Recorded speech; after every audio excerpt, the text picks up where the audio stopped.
Good day, and you're welcome this morning to the video and our classes. Hope you are following and understanding what we are doing. Remember to like our content, share it, and be a part of our community. We're here to make science simple, to make your science not to be abstract for you so that you understand what it is that you're being taught and you can relate and you can flow with what it is that you're being taught. So today we're going, we've been discussing different techniques in the laboratory. We've talked about bright field microscopy. We've talked about phase contrast microscopy. Now today we're going to continue by talking about dark field microscopy. What's dark field microscopy? Now, dark field microscopy is one of the techniques that are also used in the laboratory, in which we can look at it like the opposite of the bright field microscopy. You have a situation where you are using also light to view a specimen, but you are viewing it in such a way that the background appears to be dark and only the image or the image of the object that we are viewing is what seems to be illuminated and is what we seem to be able to look at and to be able to understand. This is important in microbiology because it's used for special specimens. Also, it has in common, like the phase contrast microscope, in dark field microscopy. In dark field microscopy also, we use it a lot for specimens that have not been stained. Now, students find it a bit difficult to understand dark field microscopy, and it's not something that is generally done all the time. But you need to understand it. There's a simple analogy to use to understand it. Think of an empty room, a dark room, not particularly empty, but a dark room that now has a little aperture somewhere, a little hole somewhere through which light rays can enter into that dark room. You find out that if you are able to peep into that dark room from another hole, you peep into that dark room, you find out that you are able to see dust particles that are in that dark room. You can see them through the ray of sunlight that is coming in through the other hole or aperture. And why are you able to see them? You are able to see them because in this case, that's in dark field microscopy, we use the concept of diffraction. In phase contrast, we're talking about refraction, which is bending of light when it moves from one phase to another, air to water, water to air, and all of that. But diffraction talks about scattering of light. So when you have a light source hitting a particular object, and then that object is able to diffract, shift, scatter the light, and it scatters the light in such a way that those light rays that are scattered now meet up in your own eyes, on your own objective lens, and they're able to form an image for you of the object that is scattering that light. That is what we have occurring in dark field microscopy. So, like I was giving you the example of the room that is dark and then sunlight comes into it, you are able to see those dust particles because those dust particles are actually diffracting those rays of sunlight that are finding their way in through that aperture. So that's what we have happening in dark field microscopy, and we need to understand it. There's something called a dark field condenser.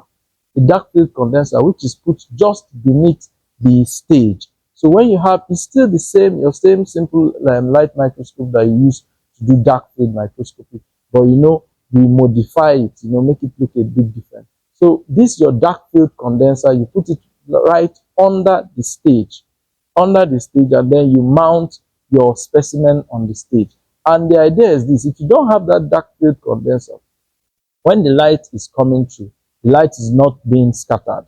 And when you look on the stage, it all looks dark. Now, if you have the dark field condenser, you put it beneath the stage, and then you have your light source, your powerful light source, and then you put it on. What happens is that, first of all, the light is diffracted. Now, when you have the light being diffracted, some particles of the light still hit the image. And when they hit the image, they are even spread apart even more. And when they spread apart even more, they now form an image on your objective lens. This image is what you view and you see in dark field microscopy. So dark field microscopy, I hope I have been able to explain it a little bit to you. It is different from phase contrast microscopy, it's different from bright field microscopy. And the idea is that in this kind of microscopy, we are making use of the concept of diffraction. So the ability of the specimen to scatter light.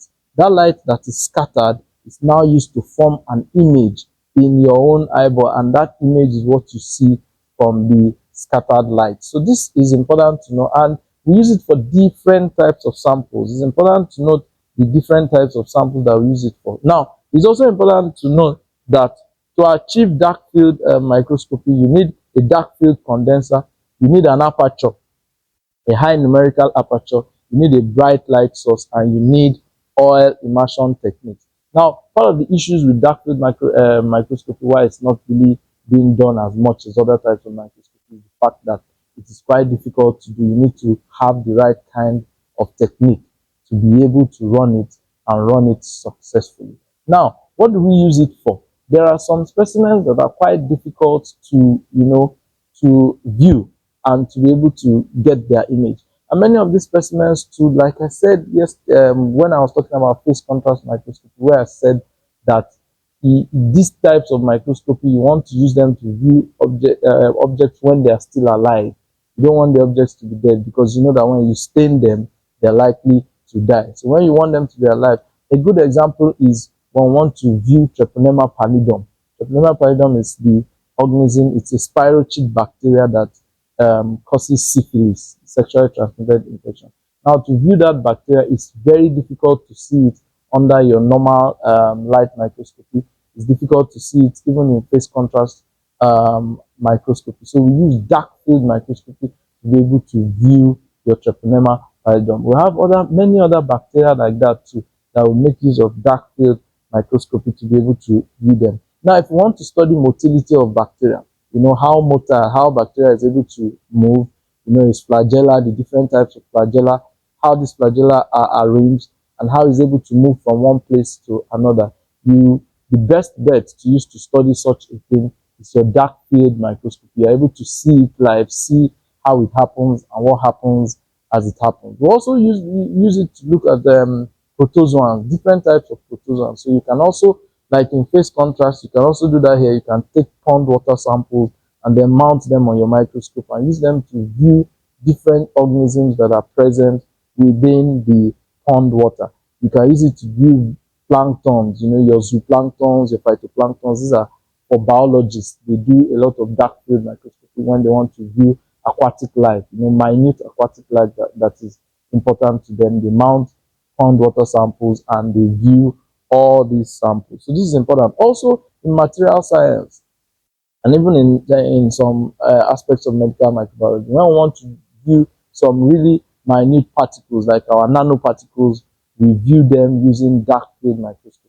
All of this is very important. So like I said, the advantage is that you can use it to view organisms that are not stained, but the problem with it is that you need to have the right kind of technique to be able to do it. Also, it's difficult to use it for thick specimens. If the specimen is really thick, it might not work as a technique.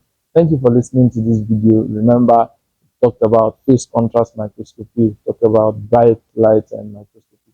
Now we're talking about dark field microscopy. You have a beautiful day.